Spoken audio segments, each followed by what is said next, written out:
Alrighty, folks, the time has come. Nvidia's earnings are out, hot off the press here. We have to break them down in this video, plus 6 other companies' earnings. So listen up. We have a lot to go over. Hit that like button. Make sure to subscribe if y'all find value, and follow me on X as well at Stocks Talk Stocks. And let's dive right into the video. So check it out. Nvidia reported numbers, which, by the way, I have not looked at them yet, but their stock is very volatile right now after the bell, as expected. So look. Numbers came out. The stock was at about $500 in the aftermarket, right? Numbers came out and went down to about 468. Now it's back to about 498 after going up to about 509 after the earnings originally came out. So from 509 to 468, now we're at 498. That is a range there of around 8% from 468 to 509. Talk about volatility, guys, here on Nvidia. So let's break down these numbers very quickly here, as again, I have not seen them myself. So adjusted EPS 402, which beat the 336 expected. That's good. And they beat on sales $18.12 billion versus $16.12 billion expected. So they crushed revenue by about $2 billion. Well, I guess exactly $2 billion. And they see Q4 revenue of $20 billion plus or minus the $16.38 billion that the analysts were expecting. So not only did they beat on EPS and on revenue, their guidance for Q4 revenue is completely crushing the estimates, which is great. Let me see here what else is going on. So CEO says Nvidia's GPUs, CPUs, networking, AI foundry services, and Nvidia AI enterprise software are all growth engines in full throttle, which is awesome. The era of generative AI is taking off, which is exactly what we want to hear if we're Nvidia shareholders, which, full disclosure, I'm not an Nvidia shareholder, but if you are a shareholder, that's very good news, a very good sign. And Q3 gaming revenue was $2.86 billion, up 15% quarter over quarter and up 81% year over year. Unbelievable, guys. Data revenue is at $14.5 billion versus the estimate of $12.8 billion. And gaming revenue, which we just talked about, that was above the estimate as well. Data center revenue is up 41% quarter over quarter and up 279% year over year. Unfreaking believable, guys. Let's see. Professional visualization revenue is at $416 million versus the $410 million expected, and auto revenue is at $261 million versus $268 million expected. So pretty good, guys. The growth in these segments is just unbelievable, from gaming to, again, what was it here? Data revenue, unreal, and they beat on EPS and revenue. Guidance for the Q4 quarter is great for revenue as well. So to me, it makes sense why the stock shot up to 509 and now starting to go back in the green here. It makes complete sense based on that EPS and revenue beat and the guidance, which is awesome. You always want to see good guidance, and that doesn't always move the stock up after earnings, but it sure does help, guys. It sure does help. So Nvidia now is at what? 503, 504 after the bell, and it went down on the day about 1%. Keep in mind, it closed at $4.99, so now it's up about $5 after the bell, and this is still fresh news, guys. Again, these earnings are hot off the press, and we didn't get the earnings call yet, so we'll see what happens, during the earnings call, how the stock reacts. And as of now, again, it's slightly in the green, but who knows, man? In 30 minutes to an hour, this could be up a lot more, or it could be even in the red for all we know, guys. We'll see. We'll monitor it, and of course, tomorrow I'll make another video on Nvidia, maybe actually diving deeper into the earnings release itself. But for now, those are the headline numbers and how the stock is, reacting as the numbers just came out. So what do you think? Let me know your thoughts in the comments, guys. And overall, you all know that this stock is breaking out on the 4-hour chart. We have a golden cross. We're above the moving averages. And will this earnings report be enough to catapult Nvidia up past $520, which was the high from back in August? Well, time will tell, guys. We'll see how the earnings call goes and how the stock again reacts to that. So Nvidia reported numbers just now, and we had lows this morning, which I'm sure you guys saw by now. Maybe not. I don't know. We'll break it down either way. This stock went down 3% on the day and clearly got rejected at the 180 SMA and near the highs from the middle of October, which, did we not talk about that on this channel, guys. We sure did, not to toot my own horn, but we sure did break this down on the channel. The fact that that's a big resistance, so we failed to break out, and now we're kind of holding on by a thread above the 50 SMA, which we'll see if we do successfully hold this over the next couple of days. It looks like we are now, but of course not guaranteed to do so over the next couple of days. So Lowe's ended up reporting, let me see here, guys, EPS of 306, which I believe beat the 302, expected, and revenue came in at $20.5 billion, which missed slightly the $20.9 billion expected. So mixed bag earnings for Lowe's on the headline numbers, and it looks like full year comparable sales down about 5% versus a year ago, and versus prior guidance of down 2 to 4%, which is not good. Actually, no, they see comparable sales for the full year down 5% from a year ago, and recently or previously the guidance was down 2 to 4%, so the guidance is getting worse for full year comparable sales, and they see full year sales of $86 billion versus the prior number of 87 to 89 billion. So not a good sign there for Lowe's when it comes to them cutting guidance, and again, them getting rejected here at the 180 SMA. For me to even consider this as a trade, guys, we're going to have to break above that 200, 205 mark, which clearly we're struggling now, at that level. So I'm going to set my alert at 205, mark is that we're above, and we'll see what Lowe's ends up doing there. Another one that reported this morning was Best Buy, whose stock also went down, not as bad as Lowe's, but down about 0.75% here. So they ended up doing, let me see here, guys, where the heck is it? Adjusted EPS of $1.29, which beat the $1.19 expected, but they missed on sales, $9.76 billion versus $9.91 billion expected. So mixed bag numbers there on the headline numbers for Best Buy, and they see full year 24 comparable sales declining around 6 to 7.5%, it looks like. And let me see what else here, guys. Anything else on guidance? Looks like they lowered their full year guidance, revenue guidance, to $43.1 billion to about $43.7 billion versus the prior guidance of $43.8 to $44.5. So not a good sign there. So not the worst, I guess you can say, earnings from Best Buy, but certainly not the best either. And their stock is clearly still in a downtrend, and we just cemented pretty much another lower high right here. If you guys look, boom, lower high, lower high, lower high. You guys see all these lower highs. So for me to even consider Best Buy, BBY stock, we're going to have to break above $70. Will we do it? I don't know. Time will tell. It's not, clearly not showing any signs of breaking out right now, but who knows what the future holds for Best Buy. And another one that reported earnings was HP, guys, ticker symbol HPQ, which is also known as HP Inc. This stock went down 0.4% on the day.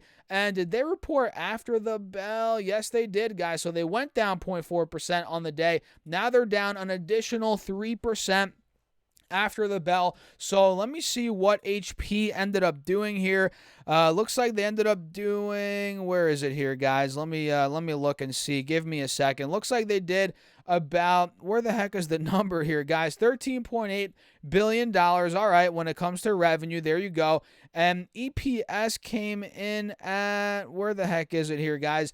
90 cents, which is up from the 85 cents a year ago. And sales, $13.82 billion, which is down from the $14.8 billion from last year. So sales are actually down about $1 billion year over year, whereas EPS up 5 cents year over year per share. Not too bad there. And they got it for Q1 EPS of 76 to 86 cents versus the 80 cents expected in full year 24 EPS seen at $3.25 to $3.65 versus the consensus estimate of $3.46 for HP. All right, not bad. And again, the stock is down a good chunk, 3% here after the bell. And the fact that we got rejected at $29, guys, is not a good sign for the bulls in the short term, considering $29 was support all throughout April, May, June, you name it, into July, August, right? Then we broke under it. Then it became resistance. So now we have to break back over that, hence why my alert is at 29 bucks per share. And right now we're kind of sandwiched between these moving averages, and we're under that 29 bucks. Time will tell. We have to retake that, and we'll see if it does that. My alert again is at 29 bucks per share. So before we break down the last 3 stocks here, guys, don't forget to get your free stocks from Moomoo, the sponsor of today's video. Just use that link down below, or simply go to stocksurfest.com/Moomoo. Listen, guys, once you open up your account and fund it with your initial $100 deposit, you get 5 stocks, each up to $2,000 right off the bat, and you get a free share of SoFi stock as well. So 6 stocks with just a $100 deposit. And listen to this, guys, fund your account at least $1,000. On top of those 6 stocks, you get 10 more stocks, each of those being up to $2,000 as well, totaling 16 free stocks, guys. So get on it, use that link down below, or again, just simply go to stocksurfest.com/Moomoo. And full disclosure, it is an affiliate link. It helps out the channel. I appreciate you guys as always. And with that being said, cheers. Let's talk about the last 3 names here, which 2 of them reported earnings, and the last one obviously didn't report earnings, but I still want to cover it because it went down a lot on the day. So Dick's Sporting Goods reported, and their stock is actually breaking out. Look at that. It went up over 2% on the day today, and a lot of the green that was in the stock got erased, and we still went up 2% on the day. So that means earlier in the day we were up even more. We're talking over 11%, almost 12% at one point, as the stock hit 133, almost 134 in the morning. So Dick's Sporting Goods ended up doing, let me see here, guys, if I can find it. Where the heck is the number? Sales of $3.04 billion and EPS of $2.39, which I'm not sure if both of those numbers beat the estimates, but either way, man, doesn't matter at this point, considering the stock's breaking out. I don't know if it matters. Either way, they did pretty well on those numbers. Looks like they raised 2023 comparable store sales outlook to growth of 0.5 to 2%, which is awesome. They raised their full-year adjusted EPS outlook as well, which is also good. So let me show you on the charts here, guys. We can see on the 4-hour time frame, we were struggling to break above 121, which, mind you, we're right back to 121 right now, but we completely plowed through that in the morning as the stock went up over 12%, and we got to 132. So clearly there's pressure, bullish momentum to the upside, right? Pressure to the upside here. So we broke through that point, and now is a real test for the bulls. Again, we broke out. Now we're back to 121. We're retesting that spot. Do we hold and continue the uptrend, continue the breakout, or do we flush through 120 and start going back to the 110s, 110, maybe lower? And to be honest, I'm leaning more towards buyers coming in at 120. We'll see and wait for the confirmation. But overall, BBY, or not BBY, geez, my mind's still on BBY. DKS is looking pretty good technically here, and their numbers were, solid. They raised their guidance, can't complain. So the next one here is Nordstrom, JWN, which their stock went down 2% on the day. Now it's pretty much, it's kind of at break even, down a little bit, 40 cents-ish, which I guess is actually a pretty good chunk for this stock after the bell. So they ended up doing, let me see here, guys, $3.2 billion of sales on adjusted EPS of 25 cents. They see full-year adjusted EPS of $1.90 to $2.10.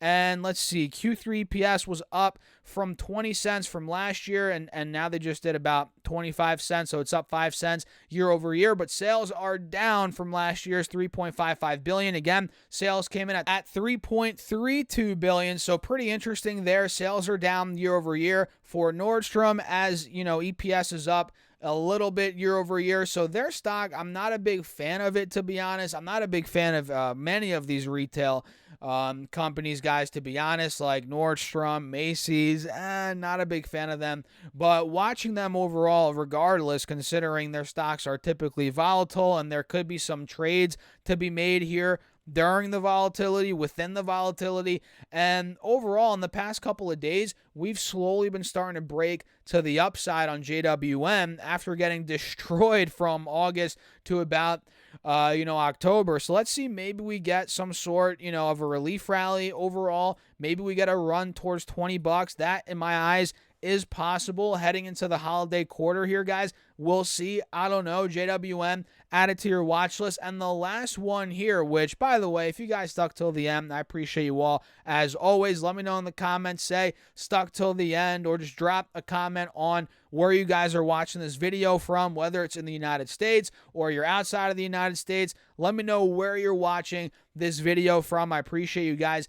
As always, the last one here, which got destroyed today, is Rivian, ticker symbol RIVN, which honestly, guys, at this point, by the way it looks, I think Rivian is about to collapse, maybe down to the lows here on the 4-hour chart, being about 11 to 12 bucks per share. You guys can see clearly we have a descending triangle on this 4-hour chart. That's clear as day.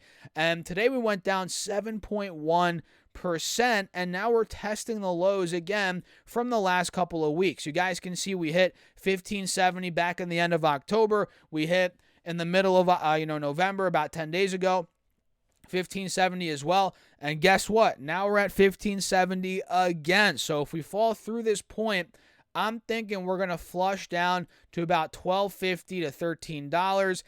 Maybe it goes down even more than that, but let's not get ahead of ourselves. Time will tell, guys. But this is not looking pretty for Rivian. Maybe we can get an entry point. Well, I'm not telling you guys, but I'm looking at Rivian maybe in the $12, $13 range as an interesting, maybe bounce back trade candidate. We'll see. But overall, guys, those are the 7 that I'm watching right now. And actually, let me pull up Nvidia again and see how this one's doing now that it's been about 10 minutes since we recently talked about it. And now, look, it is in the red, guys. It is in the red. So we went from 500 at close roughly to 509, 468. Then we went to 505. Now we're at 494. We're down $5 after the bell. So let's see how the earnings call goes. Let me know in the comments your thoughts. Hit the like button. Make sure to subscribe here on YouTube. It's free. Follow me on X as well, at Stocks Talk Stocks. Link down below, and I'll catch you guys later.